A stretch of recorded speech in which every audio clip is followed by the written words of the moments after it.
오늘부터 그 몇 주간 성령에 관한, 성령과 그리스도인의 삶에 관한 그런 주제를 가지고 좀 말씀을 나눠보려고 합니다. 기독교 신앙은 성부, 성자, 성령, 삼위일체 하나님을 믿는 신앙이죠. 성령은 그중 삼위 하나님 가운데 한 분 하나님이신 거죠. 그래서 우리의 믿음은 한마디로 하나님과의 관계다, 이렇게 말할 수 있는 것이겠죠. 따라서 우리 신앙의 모든 그런 과정은 삼위 하나님 중 한 분이신 성령 하나님과의 관계, 그것을 떼어놓고는 생각할 수가 없죠. 우리 신앙생활의 모든 과정은 바로 성령의 일하심의 결과다라고 말할 수 있습니다. 그래서 우리가 처음 하나님을 믿고 그분의 자녀가 되는 순간도 성령께서 일하신 결과인 것입니다. 거기 가르쳐서 성경은 성령의 인치심이라고 이렇게 말합니다. 성령의 인치심을 통해서 우리가 하나님의 자녀가 되었다라는 거죠. 그 후로 성령께서는 우리를 당신의 처소로 삼고 지속적으로 우리 안에 거해 주시는데, 그걸 가리켜서 성경은 성령의 내주하심 이렇게 말합니다. 뿐만 아니라 성령께서는 우리가 능력 있게 신앙생활할 수 있도록 때로 그분의 영으로 기름 붓듯 부어주시는 그런 세례의 역사를 부어주십니다. 하늘의 은사들로 우리를 무장시켜 주십니다. 그래서 우리 믿음을 능력 있는 믿음이 되게 하신다. 그 역시 성령께서 하시는 일이라는 것이죠. 그리고 그분의 영으로 충만케 해주십니다. 충만케 해주심의 그 결과로 인해서 우리 신앙이 달라지고 변화가 일어나고 인격과 성품의 성장이 일어나고, 그래서 한마디로 말해서 하나님이 기뻐하시는 삶의 열매를 맺게 된다는 것이죠. 그걸 가리켜서 성령의 열매다 말하는 것입니다. 그처럼 성령은 우리 신앙의 출발부터 끝까지 모든 과정을 다 이끄시고 책임지시고 또 그 과정 가운데 함께 하시는 분이 곧 성령 하나님이다라는 것입니다.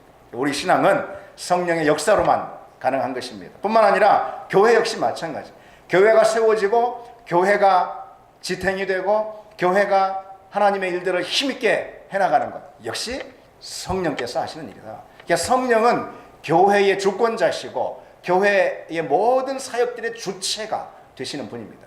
성령은 역시 또 우리 신앙생활의 주체가 되셔서 우리 신앙생활을 이끄시는 분이라는 거죠. 그래서 우리는 성령께 내 모든 신앙을 맡겨야 하고 그분과 의논해야 하는 것이고, 그래서 우리 교회든 우리 신앙이든 성령과 떨어져서는 무엇도 하나도 조금이라도 존재할 수 없는, 따라서 우리는 성령을 알아야 하는 것입니다. 성령을 모르고서는 그분의 인격 또 그분의 사역이 무엇인지 모르고서는 신앙도 모르는 것이고 교회도 결코 알 수 없고, 그리고 복음도 제대로 알 수가 없는 법인 것입니다. 그래서 몇 주간 우리가 성령과 우리 그리스도인의 삶에 대해서 좀 생각을 해보려고 합니다. 먼저 오늘은요, 우리 가운데 찾아오는 영적 침체에 대해서 살펴보면서, 때때로 영적 침체가 있지 않습니까? 그 증상과 원인에 대해서 생각을 해보면서 그것을 극복하게 하는 능력은 역시 성령의 능력이다. 성령께서 그것을 극복하게 하시는 능력이 된다는 것을 좀 생각해 보려고 합니다. 때때로 우리가 좀 신앙생활에 기운이 빠진다, 이런 느낌이 들 수도 있습니다. 좀 신앙생활 기운이 빠지는 것 같은 그런 느낌, 영적인 슬럼프라고 할 수가 있겠죠. 그것은 우리 모두에게 주기적으로 이렇게 찾아오는 것입니다. 우리가 연약하기 때문에 그래요. 그래서 마치 스포츠 선수들, 운동 선수들 그렇지 않습니까? 그래서 매 시즌마다 다 10시즌을 한다면은 10년, 매 시즌마다 그냥 항상 이렇게 스포츠 선수, 운동 선수가 그게 뭐 축구면 축구, 뭐 농구면 농구 이렇게 다 잘하면 얼마나 좋겠습니까? 항상 이렇게 뻗어가는, 높이 올라가는, 그런 이제 상태면 얼마나 좋겠습니까? 그런데 그러지 못하고 이게 이제 쌓인 곡선을 그리는 거, 이게 떨어졌다 올라갔다 이렇게 하죠.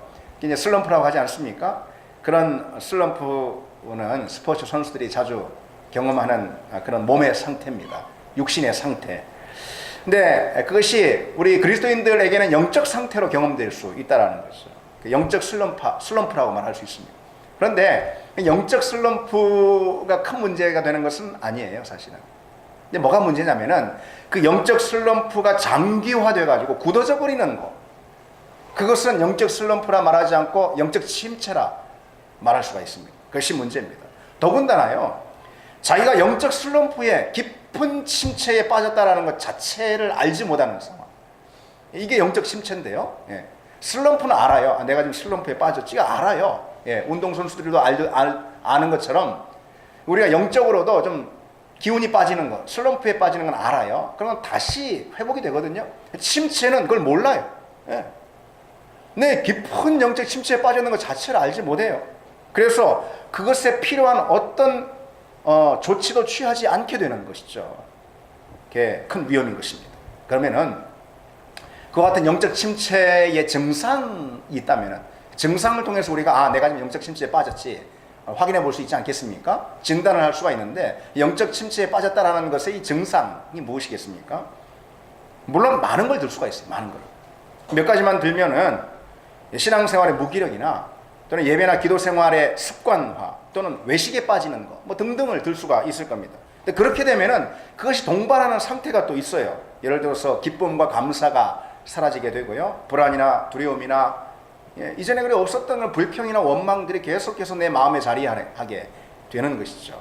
이게 바로 영적 침체가 우리에게 가져올 때 보여지는 증상들입니다. 그런데 무엇보다도 이 영적 침체의 증상으로 오늘 이 시간 생각해 볼 수 있는 것은 영적 우울감을 말할 수 있습니다. 영적 우울감. 오늘날 사람들은 이 우울감을 말할 때 우울감 말 그대로 이게 이모셔널 디프레션이라고 말합니다. 그러니까 이 감정적 침체 상태인 것이죠. 그렇게 뭐 오늘날 사람들은 이렇게 우울감 하면 이모셔널 디프레션으로 이해합니다. 그런데 우리 신앙의 선배들은요 그 말을 그렇게 하지 않았어요. 같은 현상인데 그 말을 스피리추얼 디프레션 이렇게 표현했어요. 다시 말해서 영적 침체인 것입니다. 영적으로 다운된 상태로 그렇게 일컬었다라는 것입니다. 감정적 우울감과 침체, 감정적 침체 이것은 사실 뭐 모든 것이 다 그렇다고 볼 수는 없지만은 영적 침체의 한 요소이기 때문에 그렇습니다. 영적인 침체를 겪게 되면은요 감정적인 우울함과 심리적인 다운을 같이 동반해서 겪게 됩니다. 그래서 기쁨이 사라집니다. 감사가 식어버립니다. 생기를 잃어버립니다. 예. 열왕기상 19장에 엘리야의 경우가 바로 대표적인 신뢰라 말할 수 있습니다. 그러니까 영적 침체가 이모셔널 디프레션, 그러니까 감정적 다운으로 이렇게 보여지는 증상이 그렇게 보여지는 대표적인 신뢰, 이게 열왕기상 19장에 나오는 엘리야의 경우라 말할 수 있습니다. 왕비 이세벨이 엘리야를 잡아 들여라. 그래서 엘리야 수배령을 내렸지 않습니까? 그래서 엘리야는 그 사실을 알고 도망합니다. 그런 도망하는 처지 가운데 그가 당연히 겪게 되는 그런 감정적인 상태가 무엇입니까? 도망하는 처지 가운데 두려움, 불안 또는 흔들리는 마음 아니면은 이전에 있었던 내 실패에 대한 그런 실패감 또 우울함 나밖에 없네. 예. 누가 나 도와주는 사람도 없네. 우울함. 예. 그런 이 감정적 상태 가운데 엘리야는 걷고 또 걷고 했습니다. 그렇게 해서 갈멜에서부터 부엘세바까지 무려 160km를 그렇게 걸었습니다. 부엘세바는요 팔레스틴 남방 한계선에 위치한 네게부 사막이라고 있어요. 그 네게부 사막의 한 복판에 바로 이 부엘세바라는 성읍이 있었습니다. 근데 이 부엘세바 광야에 도착한 다음에 거기 머물지 않고 거기서도 또 더 깊은 광야로, 거기도 광야 한복판인데 그래서 더 깊은 광야로 그가 거친 길들을 하루 종일 걸어서 이렇게 들어가게 됩니다. 그러니까 뭐 육신적으로도 완전히 지쳐서 다운이 되죠. 감정적으로도 깊은 이제 심체 상태에 있죠. 그런 이제 마음 가운데 엘리야가 있는 거죠. 그래서 엘리야는 완전히 패배감, 절망에 사로잡혔습니다. 두려움으로부터 시작이 되어서 좌절과 우울함으로 이어지는 그런 감정적 상태가 엘리야의 마음을 완전히 지배하게 된 거죠. 그러한 영적 우울감은 엘리야의 믿음을 삼켜버렸습니다. 그래서 감정적 우울함, 감정적 상태가 거기서 그치는 것이 아니고 영적 침체로 이어지는 거예요. 믿음을 삼켜버렸어요. 영적 침체로 이어지는 것이죠. 그처럼 감정이 믿음을 삼켜버리는 경우는 우리에게도 얼마든지 있을 수가 있습니다. 때로 찾아오는 여러 가지 색깔의 그런 감정들이 우리 가운데 교차할 때가 있습니다. 우울한 마음의 상태, 실패감, 두려움, 불안함, 그리고 또 허탈함, 또 원망, 불평, 아니면 짜증 또는 미움, 이런 것들이 우리 내면 가운데 계속 잠재해 있어서 순간순간 이렇게 불쑥 나오는 것입니다.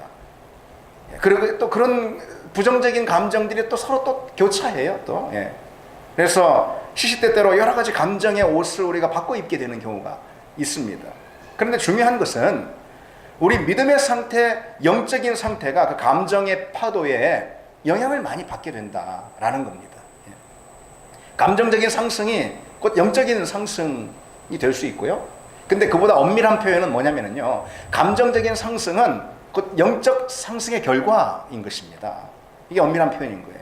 근데 반대도 맞겠죠? 감정적인 침체는 영적 침체를 보여주는 그런 결과 또는 증상이다, 이렇게 말할 수가 있는 것입니다. 물론 모든 감정적인 걸 말하는 건 물론 아닙니다.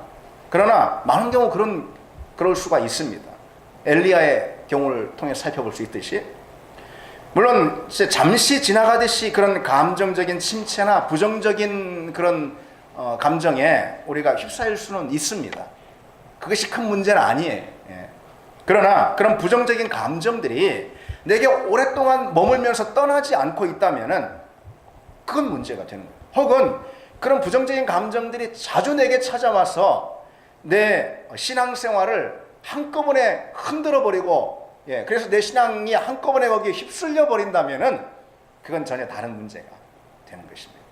여러분, 그런 경우를 우리가 경험하지 않습니까? 종종 경험하지 않습니까? 우리가 보통 이제 인격하면은 지정의 이렇게, 그쵸? 지성과 감성과 의지. 근데 뭐가 제일 예민해요?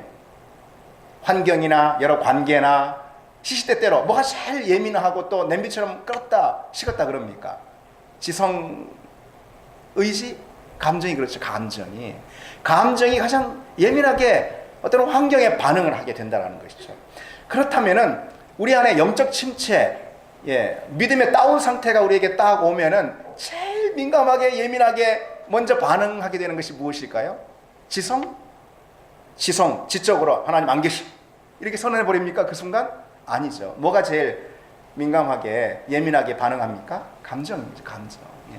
그래서 감정이 불안해지고 흔들리고 우울해지고, 그리고 미움이 생기고 하나님께 대한 원망이 생기고 짜증이 섞이고 그렇게 되는 것입니다. 그런 감정들이 또 온갖 감정들이 또 교차하게 됩니다. 근데 문제는 그 정도가 아니고 그것이 떠나지 않고 내 내면의 중심이 될 정도로 굳어버릴 정도로 깊이 오랫동안 그런 부정적 감정들이 내게 떠나지 않는다면은 그거는 내가 지금 깊은 영적 침체 가운데 있다라는 것을 반증해주는 것으로 볼 수 있습니다. 내가 지금 영적 침체 가운데 있다라고 진단할 수 있는 것, 바로 그거라는 거죠. 부정적인 감정들이 내 내면을 지속적으로 점령하고 있는 상태. 여러분 어떠십니까? 지난 한 주 어떠셨습니까? 여러분이 지적으로 하나님 안 계신 것 같아 딱 선언한 적은 아마 없을 것입니다. 그렇죠? 여러분이 의지적으로 하나님과 맞서려고 한 적도 아마 없을 것입니다. 그러나 그러니까 부정적인 감정, 하나님께 대한 것이든 신앙에 대한 것이든 부정적인 감정이 휩싸여가지고 그것이 시시때때로 교차하면서, 그런데 더 문제는 그것이 지난 한 주간 내 감정과 내 내면을 온통 점령해 버렸다면은 그것은 내가 지금 깊은 영적 침체 가운데 있다라고 스스로 진단할 수 있을 겁니다. 자, 둘째로 한 가지만 더 생각해 본다면 영적 침체의 증상은요, 영적 무기력증입니다. 영적 무력증이에요. 오늘 본문을 보십시오. 본문은 에스겔이 하나님의 권능에 사로잡혀가지고 보게 된 그런 환상 아니겠습니까? 하나님께서 그 영으로 선지자 에스겔을 사로잡으셨어요. 그런데 뜻밖에도 그를 마른 뼈가 있는 골짜기로 지나가게 하셨다라는 것입니다. 그리고 그를 이미 죽어서 시체가 된 지 한참이나 된 그런 마른 뼈들, 여기저기 흩어져서 널브러져 있는 그런 마른 뼈들 사이로 지나가게 해주셨어요. 에스겔은 그 순간 직감했습니다. 이 마른 뼈는 곧 하나님을 떠나 이제 영적인 사망 상태에 이르게 된 우리 민족 이스라엘을 가리키는 것이다. 이스라엘의 영적 상태를 가리키는 것이다 라고 이렇게 직감했을 것입니다. 에스겔이 살던 시대는요, 이스라엘 역사 가운데 가장 절망적인 시대였습니다. 그것은 물질적으로 말하는 것이 아닙니다. 바로 영적으로 가장 절망적인 시절이었습니다. 하나님을 배반하고 우상을 섬기고 불신으로 가득 찬 배역의 삶을 살았던 시대가 바로 이 에스겔의 시대였습니다. 그래서 이스라엘 백성들은 그야말로 깊은 영적 침체 가운데 빠지게 된 것이죠. 그 침체는 에스겔에게 가죽도 없고 살도 없고 뼈만 남아 흐트러진 마른 뼈의 모습으로 비춰졌던 것입니다. 마른 뼈는 무엇입니까? 죽은 거죠. 그야말로 아무것도 할 수 없는 죽은 모습. 믿음으로 보자면 영적으로 완전히 파산해가지고 무기력 가운데 빠진 그런 모습. 그게 바로 마른 뼈가 의미하는 영적 상태 아니겠습니까? 마른 뼈와 같이 죽어가지고 아무 힘도 능력도 동력도 다 상실해버린 것. 그것이 바로 이스라엘의 영적 상태였고, 그것이 영적인 침체를 보여주는 대표적인 사례라 말할 수 있습니다.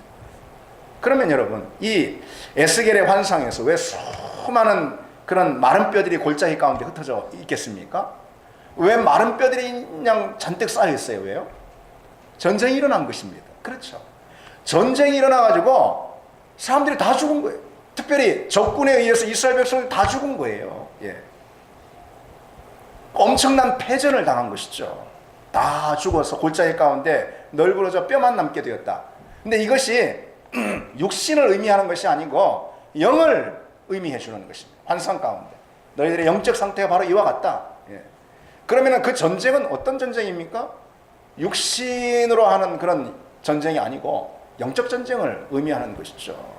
이 영적 전쟁에서 참담한 패배를 맛봤고 그 패배의 대가로 영적으로 죽은 상태가 된 지 오래된 거예요. 그래서 그냥 시체가 아니고 마른 뼈라고 한 것입니다. 죽은 지도 한참 오래된 거예요. 그것을 통해서 우리는 무엇을 확인할 수 있을까요? 무기력인 것입니다. 마른 뼈가 뭘 할 수 있겠습니까? 아무것도 할 수 없어요. 어떤 동력도 어떤 능력도 어떤 힘도 없어요. 아무것도 할 수 없습니다. 무기력인 것입니다. 여러분, 우리 지난 한 주간은 어땠습니까? 영적 우울감에 휩싸인 한 주가 아니었는가? 돌아봄과 동시에 깊은 영적 무기력 가운데 우리가 있지 않았는가라는 사실을 한번 돌아볼 필요가 있지 않겠습니까? 이 영적 무기력은 무엇을 통해서 또 확인해 볼 수 있을까요? 그것은 조금 힘든 건데 많이 힘들어요. 이 영적 무기력인 것입니다. 조금 헌신하는 건데 너무 많이 어렵게 느껴지는 거예요. 너무 힘들어요. 작은 도전인데 정말 큰 파이처럼 느껴지는 것입니다. 조금 힘든데 거기에 자빠져 넘어져 버리는 것입니다. 이전엔 충분히 했는데 지금 못하는 것입니다. 이전에는 그 부분에 있어서 용기를 가졌는데 지금은 두려움과 시리에 빠져 있는 것입니다. 왜요? 왜 그런 것이죠? 문제가 달라서가 아니고 내가 달라서 그런 것입니다. 내가 지금 영적 침체 가운데, 다시 말해 무기력 가운데 빠져 있기 때문에 그런 것이죠. 그런 무기력은 참담한, 그러니까 영적 전쟁에서의 참담한 패배로 인한 것이고, 또 그런 무기력은 무엇을 보여주는 대표적인 증상이냐? 영적 침체를 보여주는, 내가 마른 뼈가 됐다, 그걸 보여주는 대표적인 증상인 것입니다. 자, 여러분, 영적 침체의 증상으로 영적 우울감과 또 영적 무기력을 우리가 살펴봤습니다. 그렇다면은 그와 같은 영적 침체가 오는 원인이 뭘까요? 원인 역시 참 다양합니다. 그런데 그 어떤 원인보다도 핵심적인 원인은 내게 성령이 사라져서 그렇습니다. 내게 성령의 충만한 역사와 능력이 없어서 그렇습니다. 그런데 그 성령의 살아있는 역사가 내게 없다라는 것은 세 가지로 특별히 보여질 수가 있어요. 첫 번째로는 영적 침체의 원인이라 말할 수 있죠. 이것이 첫 번째로는 익숙함입니다. 익숙함. 예배가 익숙해지고 기도가 익숙해지고 복음과 십자가에 대한 말씀이 너무 익숙해지면은 그에 대한 감격이 사라지고 새로움과 기쁨도 희미해지기 시작합니다. 그리고 그냥 습관이 되고 마는 습관이. 그때 우리 가운데 나타나는 현상이 곧 영적 침체라는 것입니다. 익숙함이라는 것은요, 적응이 되어버린 그런 상태를 말하는 거거든요. 그렇죠? 우리가 교회 생활도 신앙생활도 적응해버렸어요. 적응해버린 것입니다. 완전히 적응해서 이제 더는 어려운 게 없어요. 기도도 말씀도 뭐 어려울 게 없어. 너무 쉬워요. 그처럼 신앙생활에 익숙해지면은 내 스스로 다 안다 그렇게 여기면서 피상적인 신앙생활을 하게 될 수가 있는 거예요. 주님과의 어떤 교제도 또 주님과의 친밀한 만남도 없이 내가 지금 그러고 있다라고 스스로 잘못 여길 수가 있는 거예요. 나 신앙생활을 하고 있다라고 잘못 생각할 수가 있는 것입니다. 칼 바르트라는 유명한 신학자가 이렇게 말한 바 있습니다. 그리스도인에게는 초신자의 것이 아닌 것이 하나도 없다 그랬습니다. 예. 우리는 신앙생활을 1년을 하든 10년을 하든 초신자의 것이 아닌 것이 없다. 늘 초신자처럼 신앙생활을 해야 한다는 것입니다. 예. 초신자에게 모든 것은 낯설어요. 기도도 그렇고 예배도 그렇고 말씀도 그렇고 교제도 헌신도 교회도 공동체도 모든 게 초신자에게는 참 낯설어요. 그리고 그것이 낯설기 때문에 한번 경험할 때마다 굉장히 생생하게 생생하게. 그렇죠. 여러분 돌아보시기 바랍니다. 언제 돌아보시기? 20년 전 내가 어떻게 신앙생활을 했더라. 예. 그리스도인에게는요 초신자의 것이 아닌 것이 없어요. 그래서 많은 일들에 있어서는 장인도 있을 수 있고 그리고 또 대가 소위 말하는 달인도 있을 수 있어요. 모든 일들은요 우리가 1만 시간의 법칙이라는 말도 있듯이 우리가 10년 20년 하다 보면은 그 안에서는 탁월하게 두각을 나타내는 거기서 충분히 익숙한 장인 또는 달인이 될 수가 있습니다. 그러나 신앙생활에서는 그런 건 결코 있을 수 없습니다. 있을 수 없어요. 왜요? 신앙생활의 핵심이 무엇입니까? 하나님을 만나는 거잖아요. 하나님과의 관계이잖아요. 하나님의 음성을 듣는 거잖아요. 그렇죠. 근데 그 하나님은 어떤 분입니까? 하늘에 계신 하나님이죠. 우리와는 질적으로 다른 하늘에 계신 하나님인 것입니다. 그 하나님을 비록 우리에게는 때때로 익숙해진 것일지 모르는 예배 가운데 만나는 것이지만 예배 가운데 만나는 그 하나님은 어떤 분입니까? 우리가 결코 적응할 수도 익숙할 수도 없는 하나님인 것이죠. 기도나 여타의 모든 신앙생활 역시 그 자체 행위는 우리에게 익숙한 것이 될 수 있을지도 몰라요. 그러나 그 가운데 중심이 되시는 하나님, 그 하나님을 만나는 것인데 하나님만큼은 결코 우리에게 익숙한 분이 아니지 않습니까? 그렇지 않습니까? 하늘에 계신 우리와 질적으로 다르신 하나님이신 것이죠. 따라서 우리 신앙생활의 모든 것들이 헌신이나 봉사나 기도나 묵상이나 모든 것들이 내게 참으로 너무 익숙해져 버렸고 내가 다 적응했다 라고 생각이 된다면 우리가 자주 그런 위험에 빠진다면 그때 우리에게 급속히 들어오는 것 바로 영적 침체인 것입니다. 생생하게 하나님을 경험하거나 만날 수가 없어요. 그리고 하나님이 우리에게 경험하게 하시는 또 다른 은혜의 체험들, 믿음의 역사들 기대할 수가 없는 거 아니겠습니까? 익숙한 그 자리에서만 머물게 되기 때문에 그 자체가 영적 침체를 가져올 수가 있는 것입니다. 둘째로 영적 침체의 원인이 무엇이겠습니까? 그래서 분주함입니다. 분주함. 세상살이에 온통 마음이 뺏겨가지고 자기 영혼의 형편에 전혀 집중하지 못하게 되는 것이죠. 우리가 사는 세상 더군다나 수많은 정보들, 수많은 분주함. 예. 요즘은 무슨 대선이라고 해서 막 그냥 예. 물론 관심을 가져야 되겠지만은 그냥 하루 온종일 그냥 그것만 생각을. 예. 그래서 의미 있는 것에 집중하지 못하게 만드는 것입니다. 근데 우리는 누구나 다 무엇인가에 헌신하는 사람들이 맞습니다. 그래야지만 삶의 의미를 찾거든요. 뭔가에 헌신해요. 근데 사단은요, 자꾸 세상의 반복적인 일과에 분주히 우리를 헌신하게 만듦으로써 진정 의미 있는 것, 하나님께 헌신하지 못하게 만든다라는 것입니다. 분주함은 그저 바쁜 일상을 말하는 것이 아닙니다. 여러분, 지난 한 주 내 참 바쁘게 살았는데, 근데 그것이 분주함을 의미하는 것은 아닙니다. 우리가 일상에서 바쁠 수는 있어요. 그러나 바쁜 것이 문제는 아니라는 거예요. 분주함이 문제입니다. 바쁜 것과 분주함은 다른 것이죠. 바쁜 것은 일상에 충실할 때 자연스럽게 우리에게 부과되는 그런 삶의 형태인 것입니다. 그러나 분주함은요, 하나님이 주신 그 바쁜 일상에도 집중하지 못하게 만들고, 분주함이라는 것은, 그리고 하나님께도 집중하지 못하게 하는, 일상에도 충실하지 못하게 하고, 그래서 실제로는 바쁜 삶이 안 되게 하는 것입니다. 그리고 더 중요한 것은 하나님께도 집중하지 못하게 하는 것입니다. 여러분, 지난 한 주 어떻게 살았습니까? 참 굉장히 분주하게 살았는데, 굉장히 정신없게 살았는데 한 주간 뭐 한 게 없는 것 같다. 그것이 그저 겸손한 고백이 아니고 여러분 돌아볼 때 진실된 그런 고백이고, 그것이 또 한 주가 아니고 두 주, 세 주 이어지는 그런 날들이 많다면은 그것은 결코 분주함으로 끝나지 않습니다. 영적 침체의 원인이 되는 것입니다. 마지막으로 영적 침체의 원인이 또 무엇이 있을까요? 그것은 목마름의 결핍이라고 말할 수 있습니다. 목마름의 결핍이라는 것은요, 목마름을 느끼지 못하는 것이죠, 한마디로. 그렇죠. 목마름의 결핍이라는 것은, 그래서 영적으로 말하자면은 하나님의 부재가 지속되어도 그 부재 의식을 갖지 못하는 것을 말합니다. 우리가 때로 하나님의 부재를 경험할 수가 있을 수 있어요. 하나님 안 계신 것 같아요. 예. 하나님 어디 계세요? 예. 그런 부재 의식에 잠길 수가 있어요, 우리는 때로. 근데 그게 문제는 아니에요. 예. 진짜 문제는 뭐냐면은 부재 의식조차도 없는 것이 문제인 것입니다. 그거는 우리 영혼의 센서가 아예 작동하지 않는 걸 의미하기 때문에 그렇습니다. 그리고 그것은 깊은 영적 침체를 장기간 가져올 수 있는 것이죠. 그처럼 영혼의 목마름을 느끼지 못한다면은 그 목마름을 해결하기 위한 어떤 시도도 우리가 하지 않게 되지 않겠습니까? 그래서 오랫동안 의식하지도 못한 채 영적 침체 가운데 우리가 빠져 있을 수가 있는 것이죠. 왜 여러분, 우리가 가끔 뭐 그런 때가 있지 않습니까? 아이, 고기가 땡기네. 그래서 문득 고기가 땡겨. 예. 오늘 저녁에 드시기 바랍니다. 점심 말고. 예.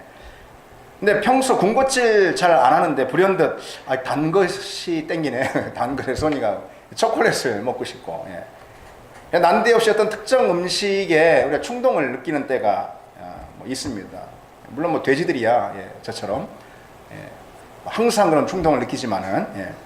근데 난데없이 특정 음식에 충동을 느낄 때가 있다라는 것이죠. 그만한 이유가 있다고 합니다. 그것은 우리 몸이 어떤 영양소가 부족하다라는 신호를 우리에게 보내고 있다라는 것이죠. 갑자기 고기가 먹고 싶을 때 그것은 철분과 아연이 결핍되어 있다라는 그런 몸의 신호다라고 이렇게 영양학 전문가들은 가르쳐주고 있습니다. 철분은 면역 기능에 중요한 역할을 하는 영양소라고 합니다. 그래서 그것이 우리 몸에 좀 결핍이 되어 있을 때 그것이 땡기는 거예요. 그것이 있는 음식을 우리가 구하는 것입니다. 요구하는 거예요. 몸이 자체적으로 이렇게 발동하는 거예요. 한편은 초콜릿이 자꾸 당기는 그런 어떤 충동을 느낀다면은 단 건 먹고 싶네. 마그네슘이 부족하다라는 표시라고 합니다. 얼음을 막 갈망하는 때도 있다고 합니다. 그것은 단지 더워서 그럴 뿐만 아니라 빈혈이 있고 역시 또 철분이 부족하다라는 그런 몸의 반응일 수가 있다라고 합니다.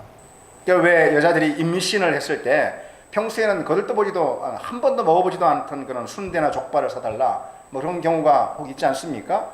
그것은 임산부의 몸이 지금 결핍 상태에 있는데 그 결핍 상태에 있는 뭔가를 지금 절실히 원하고 있기 때문이다라는 것이죠. 그래서 바로 그 순간 순대를 사주지 않고 집에 그냥 덜렁덜렁 입고 들어간 그런 경우는 평생 욕을 먹어도 싼 것입니다.